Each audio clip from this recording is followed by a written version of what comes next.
একাদশীর দিনে সুন্দর করে এভাবে ঝরঝরা সাবুর খিচুড়ি তৈরি করলাম। এই যে দেখুন কি সুন্দর হয়েছে। হরে কৃষ্ণ বন্ধুরা, তোমরা সবাই কেমন রয়েছো? তো এই যে আজ আজ হলো অন্নদা একাদশী। অন্নদা একাদশীর দিনে আজ সুন্দর করে সাবুর খিচুড়ি রেডি করব। তো চলো। তো এই যে আমি সাবুর প্যাকেট নিয়ে এসেছি, বাজার থেকে গেছিলাম, বাজার গেছিলাম, সই সবজিও ছিল না, নিয়ে আসলাম একবারে। এই যে সাবু বড় দানা নিয়েছি, সুন্দর বাটির মধ্যে আদা সাবু ভিজিয়ে রেখে দিয়েছিলাম।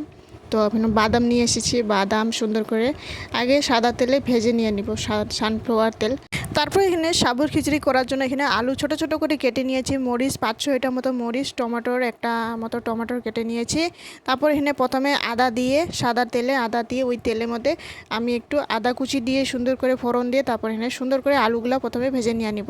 আর টমেটো এই যে একটা কেটে দিয়েছি, তা সুন্দর করে নাড়াচাড়া করে আমরা একটু আলুগুলো ভালোভাবে ভেজে নিয়ে নেব, মিলিয়ে নিব ভালোভাবে টমেটোর লগে। তারপরে এই যে চুনা বাদাম ভেজে রেখে দিয়েছিলাম, বাদামগুলো দিয়ে এই যে দেখুন সুন্দর করে মিলাই দিয়ে দিব। তারপরে যে দেখুন একটু পরে উপরে লবণ দিয়ে দিই, লবণ দিয়ে নাড়াচাড়া করে তারপরে যে দেখুন ভেজে রাখা সাবুগুলো উপর দিয়ে দিই। তারপরে যে দেখুন ভালোভাবে মিলাই নিব আমরা। এই যে দেখুন এইভাবে লো ফ্লেমে মিলাই নেবেন, বেশি হাই ফ্লেমে দিলে মানে সাবুগুলো নষ্ট হতে যেতে পারে।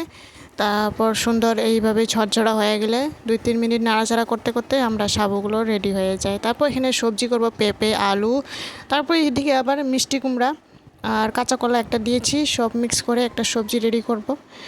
একাদশীর দিনে তো কিছু তো সবজি, কোনো ময় মশলা তো কোনো কিছু লাগে না, সবজি তো খালি সবজি জি খাওয়া হয়। এই সবজি ভালোভাবে আমান্য করে আদা ফোড়ন দিয়ে সুন্দর করে সবজি রেডি করা যায়। টমেটোর কাঁচামরিচ এগুলো দেওয়া যায়, লবণ আলাদা বিট লবণ দিলে ভালো হয়, বিট লবণ দিয়ে একাদশীর দিনে খাওয়া ভালো হয়। তারপরে এই যে এখানে আমি বাদাম একটু ভেজে রাখা বাদামগুলো সুন্দর করে বাটাবাটি করে আমি সবজির মধ্যে দিয়ে দিই।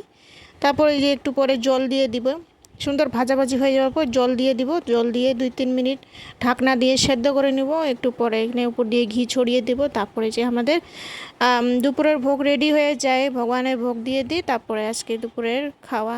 আজকের ভিডিওটি কেমন হয়েছে অবশ্যই লাইক কমেন্ট শেয়ার সাবস্ক্রাইব করে জানা।